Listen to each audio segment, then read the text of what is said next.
আবারও চলে এলাম একটি নতুন ব্লগ ভিডিও নিয়ে। আজকে ব্লগটি হচ্ছে আমাদের বাড়ির পেছনে একটা ছোট্ট ডোবার মতো পুকুর আছে, সেই পুকুরের মাছ ধরা নিয়ে। পুকুরের মধ্যে থেকে একটা বড় পাড়া শোল মাছ ধরা হলো। কিংকং বডি নিয়ে আমি সেটাকে ধরিয়ে রাখতে চললাম বাড়ির মধ্যে। পুকুরের মধ্যে মাছ ধরছিল আমার বাবা, একটি বড় ভাই এবং পাড়ার অসংখ্য ছোট ছোট ছেলে। খুবই মজা করছিল এবং মাছ ধরছিল। এই পুকুরের মধ্যে ছিল প্রচুর পরিমাণে বিদেশি হাইব্রিড মাগুর।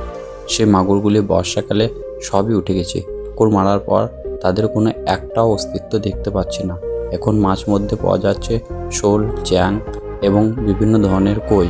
এই পুকুরে নতুন করে তেলাপিয়া মাছ ছাড়া হবে, সেই জন্যই পুকুর মেরে নতুন করে সংস্কার করা হবে এবং পুকুরে চারিপাশে চুন ছিটানো হবে যাতে মাছগুলি ভালো থাকে।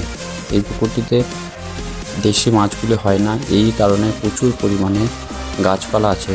সেই পাতাগুলি পড়ে পুকুরটির মধ্যে এবং পচন ধরে যায় এবং গ্যাস হওয়ার ফলে সেই পুকুরটির মধ্যে মাছ মারা যায়।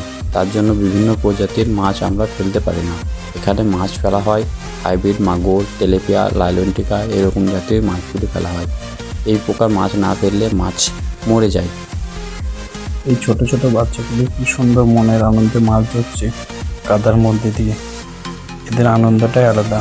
মাছ সেরকম কিছু ধরতে পারছে না, কিন্তু আনন্দটা করছে সব থেকে বেশি।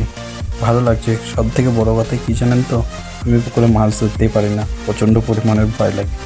আমি পাহাড়ের ডাঙায় দাঁড়িয়েছিলাম, ওরা যা মাছ ধরছিল ওই বালতিতে করে নিয়ে ভরছিলাম। ওটিতেই আমার মনের মধ্যে প্রচুর আনন্দ হচ্ছিল। এই বাচ্চাগুলো কি করে যে মাছ ধরছে পায়ে করে হাটকে হাটকে, বোঝাই যাচ্ছে না।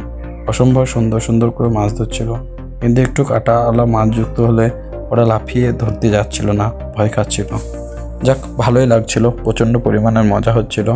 আর চারিপাশেই সর্ষের জমি থাকায় এই পুকুরটিতে কোনো সময় পানি সেরকমভাবে মরে না, মরলেও আবার চুইয়ে ঢুকে পড়ে।